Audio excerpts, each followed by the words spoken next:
بسم الله الرحمن الرحيم. اختيارتا وان سلاميا وحلقديني أفراد iyo buuggii civilizational transformation and the Muslim world uu qoray ninkii weynaa mufakirkii weynaa nink siyaasigii weynaa Axmed Daawud Oğlo rewasaarihi Turkiga ahna hadda ninka haysta xisbiga mustaqbal. Chapterka shanaad ayaanu wadnay. Chapterka shanaad wuxuu ninka mufakirkii uu ka hadlayaa islaamka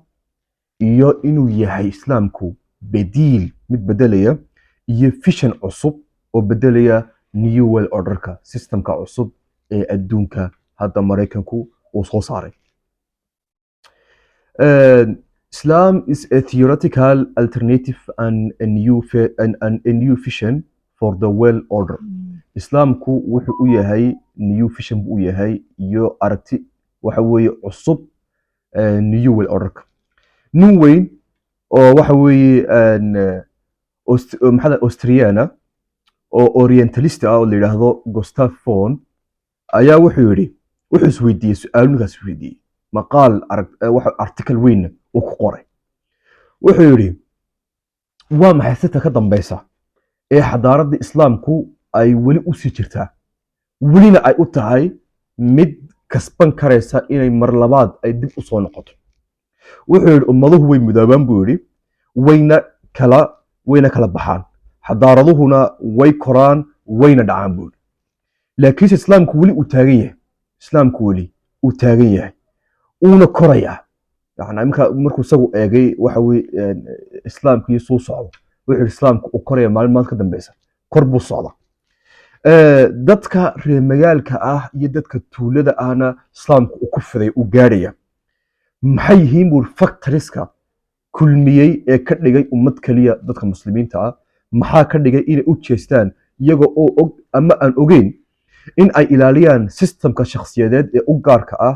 iyagoo ka dhiganaya islaamka waxa u qiimo badan ay haystaan waxa weeye aqla mumtalakaatim yani waxyaabaha maxadan ugu badan ugu weyn ugu qaalisan ee haystaan iyagoo ka dhiganaya islaamka shakhsiyadoodana difaacaya. waxuna qaybta ruuxiga maxaa ka dhigay marka ninka su'aalaha isweydiiyey wuxuu leeyahay islaamku maxaa kasii dambaysa ninka islaamku uu sii koraya uuna kobcaya ilaa haddana weli dadka muslimiintii waa dad is haysta wey. wuxuu ka sheekay Axmed Daawud Oğlo chapterkaas burburkii Sofiyeetka iyo dib u soo noqoshadii wacyiga muslimiinta iyo dhulkii uu ka burburay yani Sofiyeetka USSR xisbigii la oran jiray waxa weeye ama awoodii bariga qabsatay dawlado fara badan oo muslimiina ay gacan ku dhigeen oo kamid yihiin Uzbekistan, Kazakhstan,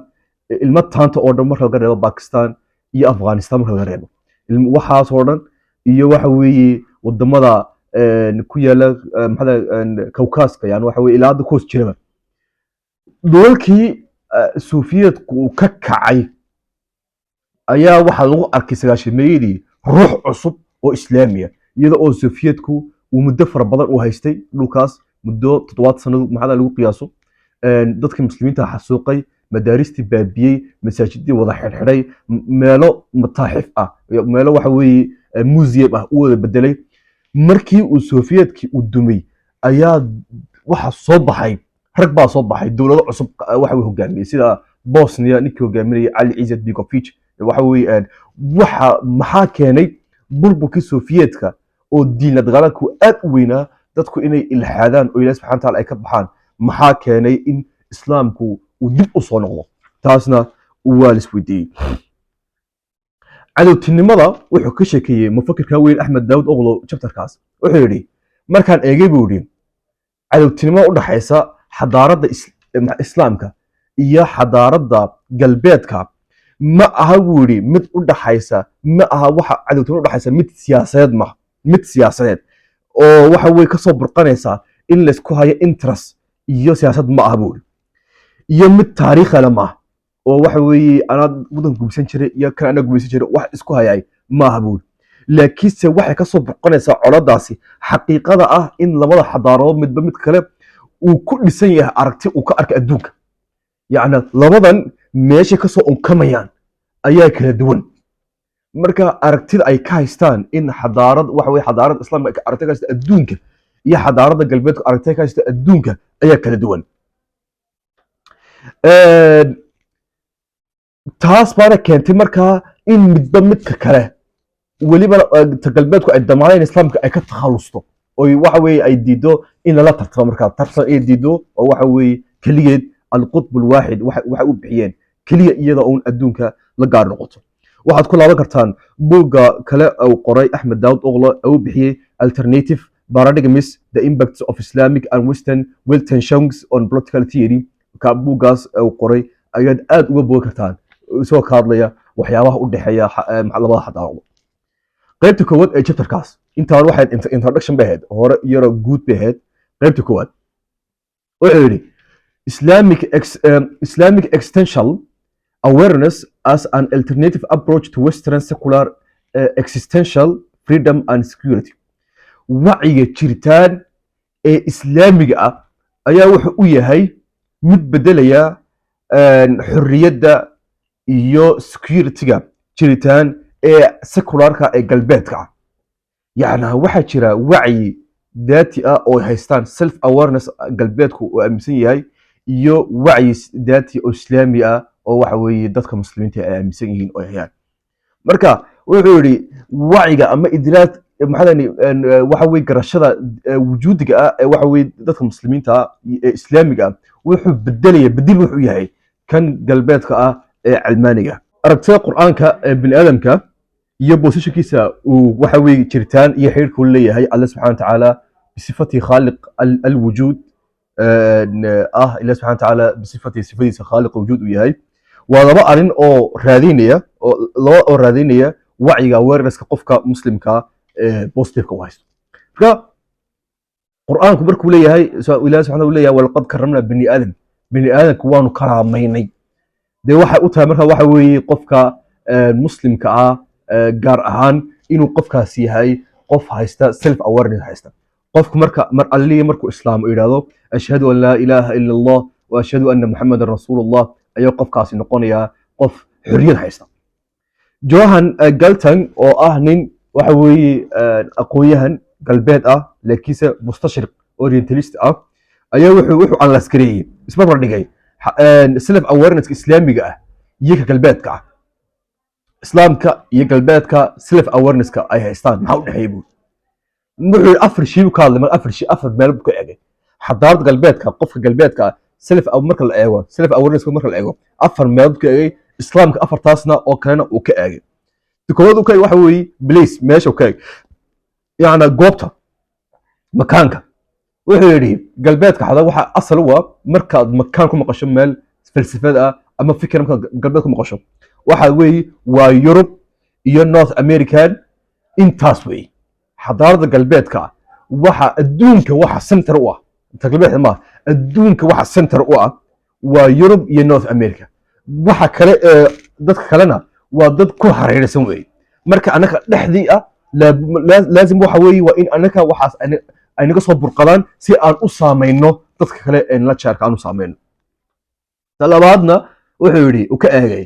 insaanka iyo deegaanka waxa dhexeeya nature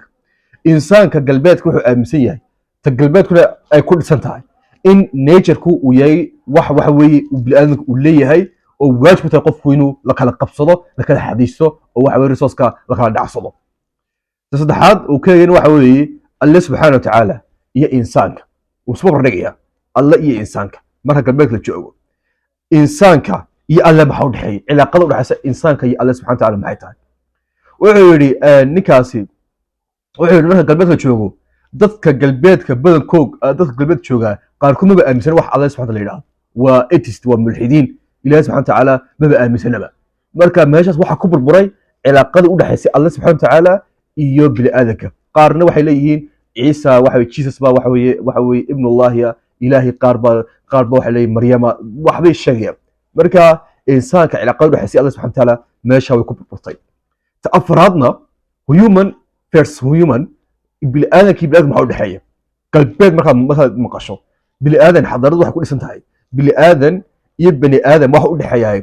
waa in la kala dhaco la kala xoogo oo waxa weeye dadku ay kobakii awood leh uu hantida qaato kabacdina la kala sameeyo dabaqaad kuwaasna waa aristocracy kuwana waa peasantry kuwana waa intii u dhaxaysay kuwaas waa kuwii hoose kuwaas kuwii sare kuwan waa intii siyaasiyiinta elite weeye wax saasa islaamka u tagay islaamka afarta meelood uu ka eegay galbeedka ayuu soo kale uu ka eegay islaamku wuxuu yidhi بليس ما كان مقشو اسلام ما كان بليس ما يكون مقشو المكان مفهومك اسلامي مكانك waxa weeye in aayada quraanka ayaa laga soo xiganayay ilaah subhanahu wa ta'ala wuxuu yiri walillahi al-mashriqu wal-maghribu fa aynama tuwallu fa thamma wajhu Allah ilaah subhanahu wa ta'ala ayaa wuxuu leeyahay mashriqa galbeedka bariga saas kale galbeedka saas kale waqooyi iyo koonfurna saas kale walillahi al-mashriqu wal-maghribu فأينما تولوا ما كتجستان فتم وجه الله لازم عنه وجهيسا أي أهالي مركا متشلو واحد إلى هذا ماشان با سنتر كأدونك يا ماشان با وحوي كوا ريسنا سنتر كأدونك إسلام وحقبا هذا مقشب بليس مال إلى هذا وحقبا إيمانك أيا سنتر كروحي إيه كونك قف مكو إيمان يشو ماشا وتشوغو إساقا سنتر أوا إساقا برتما أوا hadduu joogo hadduu America joogo hadduu Maka dhex fadhiyo hadduu Hindiya dhex fadhiyo hadduu China dhex fadhiyo hadduu Tel Aviv dhex fadhiyo intaas isaga ayaa center adduunka ma jiro wax la yiraahdo center juqraafi ah oo waxa weeye la yiraahdo in meeshan baa center meeshan baa center ahayn meeshan baa saasa talabaad insaankii nature-ka markaan eegno bil aadanka iyo cilaaqada u dhaxaysa maxaadani nature-ka waxa weeye environment-ka islaamku wuxuu qaartay islaamku waxa weeye in طبيعته نيجركو واحد يسعد لوكا ودغ او يahay نعمت iyo hibo ilaa sabad uu si bil aadanka u sakhiray u sahlay u fududeeyay in ay ka faa'iideystaan inta waxa weey nicmada ilaa saxantaala uu dhigay qaybta saddexaad markaad aragto islaamku xadaan markuu arto bil aadan iyo bil aadam human first human islaamku wuxuu qabaa bil aadamka iyo bil aadanku mabda yiraahdo al musaawat way simeeyeen dadku waa cadaalad dadku waxa weey waa kullukum min aadam wa aadam min turab dadku ka yimid bil aadam wuxuu ka yimid cilmi ka yimid marka dadku waxa weey inay dadku siman yihiin oo qofka waxa weey ka sareeyay una jirin marka laga yimaado at-taqwa ilaahay subhanahu wa ta'ala alla ka cabsashada taasna waa qalbiga weey ee baaha wax muuqdo oo physical ah oo arkrama oo ninkan leeyahay ninkani taqwad buu haystaa marka dadka uu ka sareeyay ma ah ta'afaraadna bani aadamka iyo alla subhanahu wa ta'ala waxa u dhaxeeya xirka u dhaxay bani aadamka iyo Allah subhanahu wa ta'ala islaam wuxuu qabaa wuxuu leeyahay xirka u dhaxay insaanka iyo bani aadamka waxa weeye inuu Allah subhanahu wa ta'ala yahay kii abuuray insaanku uu yahay kii abuuray marka insaanka lagu baahan yahay inuu Allah subhanahu wa ta'ala caabudo al-ma'buud kala caabudo kii way wa Allah subhanahu wa ta'ala kala baahay al-ibada inuu leeyahay cibaadana waa bani aadamka marka xirka u dhaxay waxa weeye waa xirkaas waa إياك نعبد إلى سبحانه وتعالى أذنك عابدينا وإياك نستعين أذيك أيان كلمك وديسننا العبادة من جانبنا مركز العبادة وحاولنا كتماضو حق كتماضو هكا كلمه أي كلمة من الله سبحانه وتعالى أي كلمة رسول مركز أنت مركز صائقني بدل كسلف أويرنس كقفك مسلم كذاتك وأنت بليس وحوقفك هو إيمانك بليس هو وحا أباك محوها cilaaqada u dhaxaysa insaanka iyo nature-kana waa inta asaas oo sheegnay bilaadanka iyo bilaadanka waxa dhaxayaan cilaaqaas inay siman yihiin oo dad siman ay yihiin insaanka iyo bilaadanka waxa dhaxayaan cilaaqaasna ay tahay qofka marka markuu helo waxa uu keenayaa in islaamka marka qofka muslimkii uu noqdo ninka waxa weeye adduunka maamul kara waxaan gaadaba waxa weeye concept-ka freedom-ka waxa ku soo sheegnay qaybta koowaad oo ku soo hadalnay self awareness-ka iyo waxa ku soo hadalnay amniga hadda waxaan arkaynaa marka waxa weeye freedom xurriyad maxay tahay xurriya ama freedom galbeedku waxa ay aaminsan yihiin in xurriyadda ay tahay wax ku yimid kala dhac yani wax ku yimid xoog oo power ku yimid oo waxa weeye sida ay qabaan waxa dadka secular-ka ah ama waxa weeye cilmaaniga ah waxay ku odhanayaan wixii ka horeeyay revolutionkii France 1776 wixii ku horeeyay dadku xor ma ahayn dadku bini'aadamku wuxuu iska ahaa dad waxa weeye iska adoonsado laakiinse wixii ka dambeeyey dadku xor bay noqdeen limaada power xooga meesha iska qaaday marka self waxa weeye xorriyadda mafhuumka guud ee xorriyadda waa markaynu aragtada guud aynu islaam ka eegno ma aha waxa ku yimid power ku yimid waa qofka muslimka qofku marka uu garo uu yidhaahdo ashhadu an laa ilaaha ila allah wa ashhadu anna muxamadan cabduhu wa rasuuluhu ku yidhahdo ayuu qofkaas xor yahay wuxuu ka xoroobayaa saddex shay ku xorooya qofkaas kow inuu caabudo wax ilaah subxaana wataala aan ahayn ayuu qofkaasi maxaa ka xoroobaya qofku waxa kale wuxuu ka xoroobayaa in waxa weeye dad akhlaaqi ahaan qof waxa weeye akhlaaqdiisu ama waxyaabo aan ahayn inuu caabudo ayuu qofkaasi ka xoroobaya talabaad qofku waxa ka xoroobayaa oo xor ka noqonaya fisikaalba xor ka noqon qofkaas fisikaal ahaan oo qofka muslimka ahi dee waa xor ilaah subxana wataala ayaa karaameeyey oo waxa weeye walaqad karama bani aadam waxa weeye si guud loo eego haddana muslimku soo galay marka xorriyaddu ma aha risalti ka dhashay loodan adag kabacdi sida galbeedku qabaan laakiinse waa mid ku timiday qofku marka uu qiray ilaah subxana wataala inuu alle subxana wataala uu yahay ku timiday inuu qofkaasi uu xor yahay waxaan eegi doonaa in yar oo tacriif yar oo saaray mafhuum yar oo saaray axmed daawud oqlo dr axmed daawud oqlo oo fikirkaa weyni buuggiisa ku sheegay political philosophy الفلسفه السياسيه كل شيء بوكاس وحوري حريته هو تعبير عن نضج روحي يمكن الانسان من ان يتحكم في انانيته الذاتيه والتعبير كان كيمدي عن نضج روحي قان قادنما الروحات اسلام قف wax ka dhisay ruuxda ka dhisay iimaanka dhisay qofka iimaaniyadkiisa iyo ruuxdiisa ay ku dhisay qofku wuxuu kooban yahay afar qof kooban yahay qofku haddii si guud loo eegan qof waa labo oo waxa la yidhahdaa waa jasad iyo ruux waa naf iyo jidh ayuu qof kooban yahay haddii si kale loo eegan qof afar buu yahay afar oo qofku wuxuu kooban yahay koowaad oo waa jidh buu qof kooban yahay jidh hadduu qof jir hadduu jiro qof ma jiro talabaadna qof wuxuu kooban yahay ruux saddexaadna qof wuxuu kooban yahay caqli ayuu kooban yahay ta afaraadna qof wuxuu kooban yahay feeling مشاعر الكوبيه افرتابا قرانكو يا اسلامك وحو ليهي قاب لو ديسو ويس قفكا لوغو ديسا فرتاس marka tani waa ruux weyn nabji ruux qaangaadnimo ruuxeed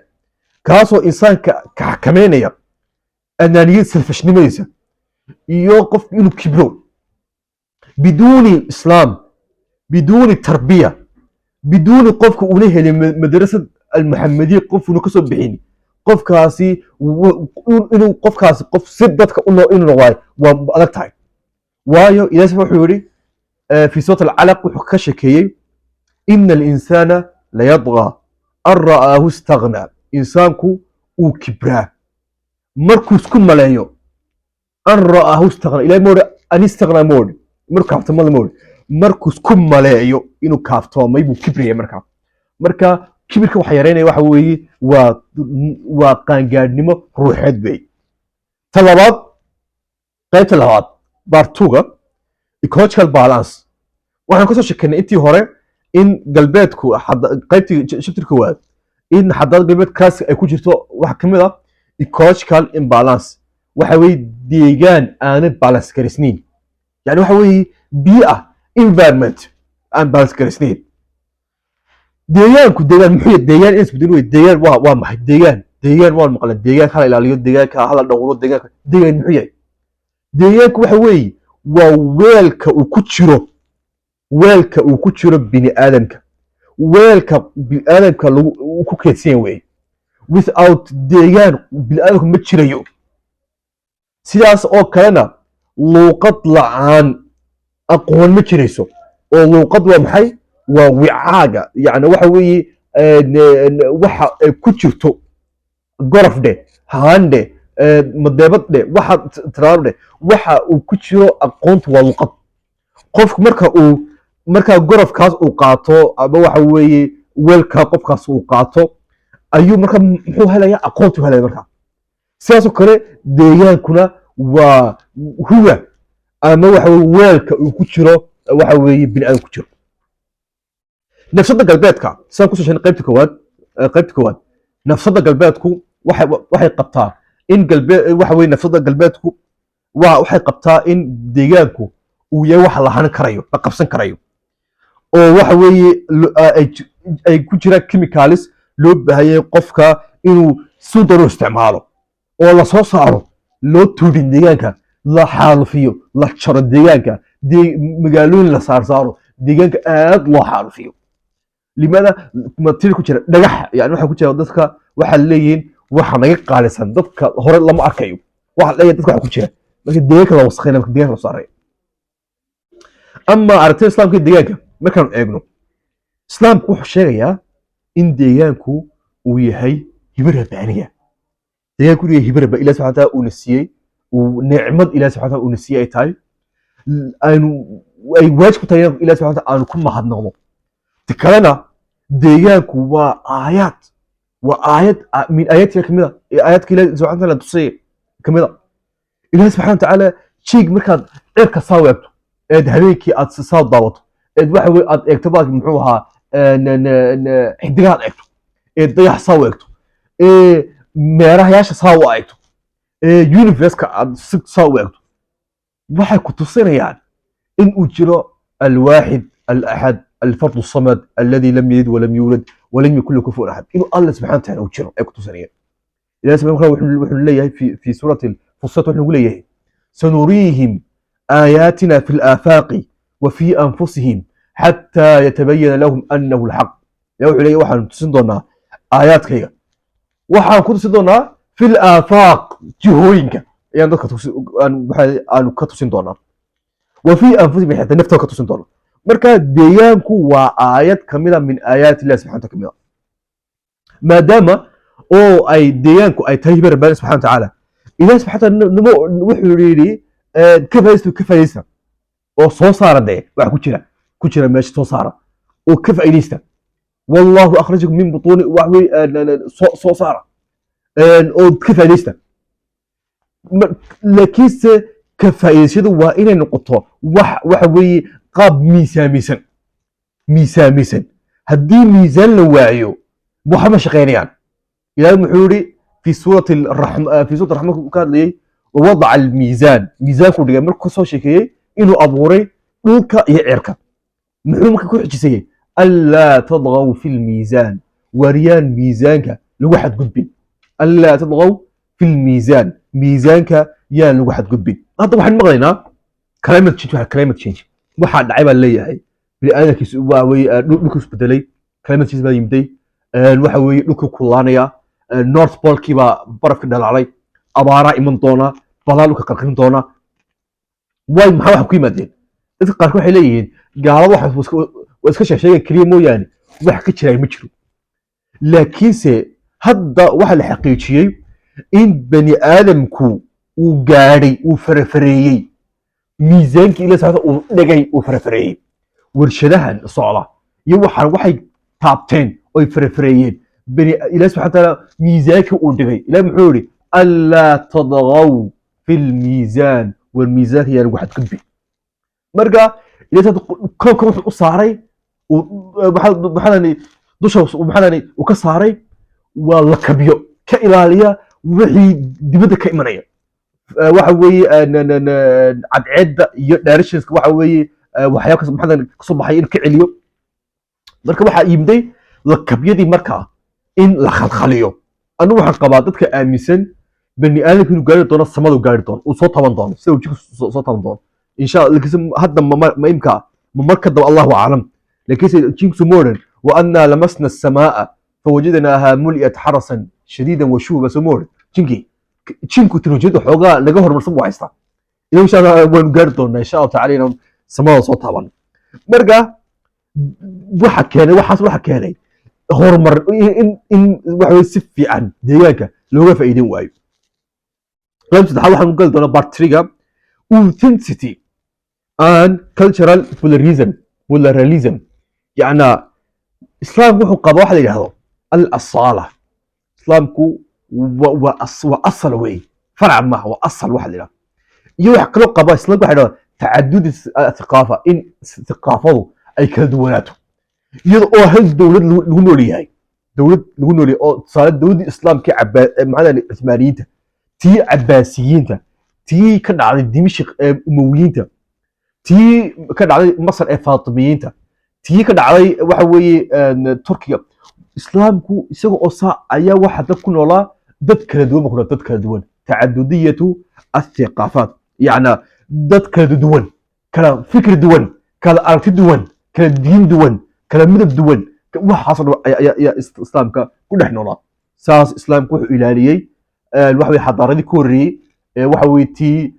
galbeedka u ilaaliyey romanka greega tii bariga bershiyaanka chinaha hindiyaanka islaamku isagaa ilaaliyey oo u diiday inay baaba'aan ama ta galbeedku miya xadaarada galbeedku iyo galbeedku waxay aaminsan yihiin in iyaga keligoodu ay noolaadaan oo dad kale xadaaradu ay noqoto waxa kalena laga takhaluso saasba waxa weeye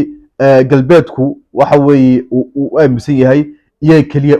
in lagu daydo xadaaradii kale oo kalena in la baabiyo sida uu kusoo sheegay Arnold Toynbee ninkii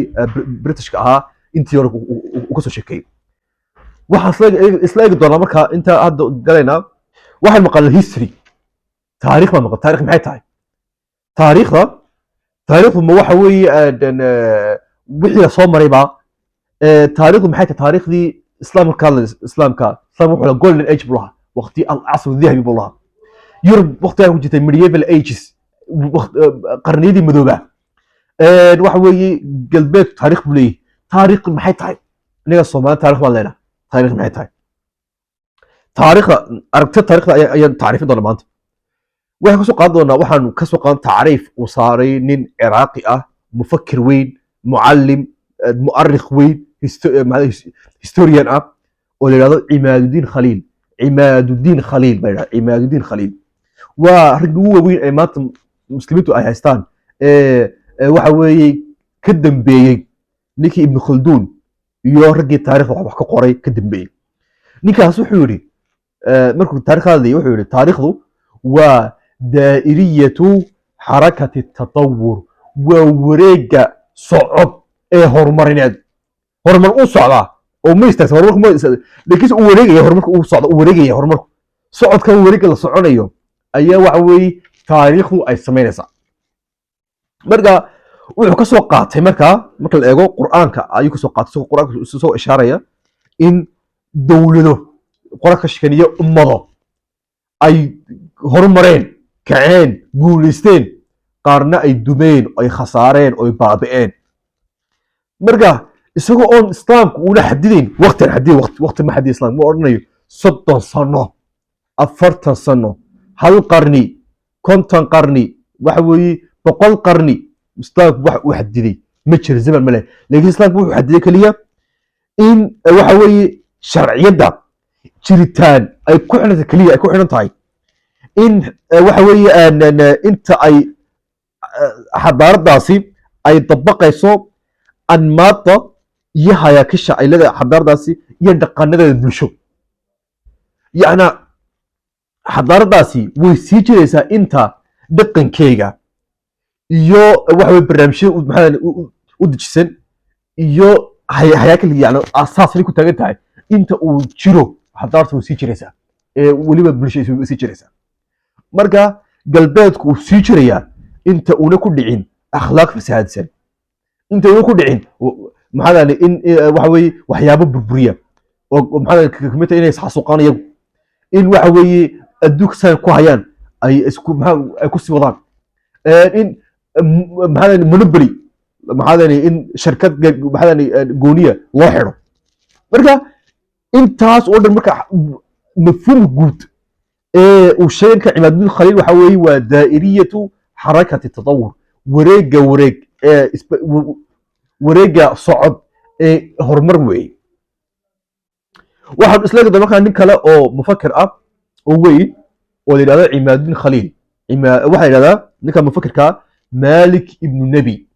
waa nin mufakir ah weyn Algeerian ah oo ragga hadda la fahmay raggaas waxa laga yaabaa ninkaas inuu dhinto 700 laakiin waa hadda ragga la fahmay ku jira ninkaas ninkaasi wuxuu fasal ninkaasi waxa uu fasal u baabaystay chapter buu u baabaystay chapter buuggiisa kitaabkiisa uu bixiyey الظاهرة القرآنية ظاهرة القرآن كاضي wuxuu u baabay wuxuu ka hadlay markaa daahirada wareegsan ee aayadda qur'aanka ah isagoo ka hadlay aayadda qur'aanka ah wa tilka alayaamu nudaawiluhaa bayna annaas intaa keliya ayuu ninkaas ka hadlay aayaddaas intaa keliya aayadda keliya ayuu ninkaas ka hadlay waxa weeye kitaabka dhan wuxuu markaa sheegay ninkaasi taariikhda waxa noo soo baxay taariikhda waxaynu kasoo dhex bixi karnaa labo taariikhda waxaynu kasoo dhex baxaynaa labo shay labadaas oo waxa weeye innaka muslimiin ahaanna kor noo qaadaya noona ilaalinaya inaanu waxyaabihii dhaqanadii hore aynu islaamnimadii aanu sii haysano ta koowaad siyaadada superiorka xaqiiqiga ah waxay ku istaagaysaa buu yidhi cala albunya alqiyamiya walruuxiya yacni qiyamka valuega ay haystaan dadkaasi ayaa superiorka ku istaagaya wahadalkaas wuxuu fasirayaa in xaaladda maadiga ay maanta galbeedku ahayaani ay keenayso in islaamku isagu haysta valuegiisa haysta iyo waxa weye qiimihiisii haysta uu bedelo galbeedka marka uu bedelo islaamku bedelo markaa wuxuu yidhi talabaadna wuxuu yidhi oo qaacide ah oo cajiiba qaacide yaa badan ah wuxuu yidhi annahu laa yanhadu أنه لا نهضة أبدية ولا انهيار أبدي في التاريخ وعيري وحوي بربر أبدي يعني قف هدو برو مركب مسكعي مشي ثبود ولا وحوي نهضة أبدية قف المركز حق سرق وفردياينا مشري في التاريخ إنه حدا أنت وشرو مركا تاريخ ذو مرنا واد كوباي ساعة مرنا واد sala joogtaa taariikh marna waxay leedahay maalmo wanaagsan bay leedahay marna waxay leedahay maalmo madow bay leedahay intaan kusoo koobi doonaa xalqadaydii afraad ee barnaamijka aan ka hadlayo buugga The Civilizational Transformation and the Muslim World. Assalaamu calaykum waraxmatullaahi wabarakaatuh. maalin wanaagsan.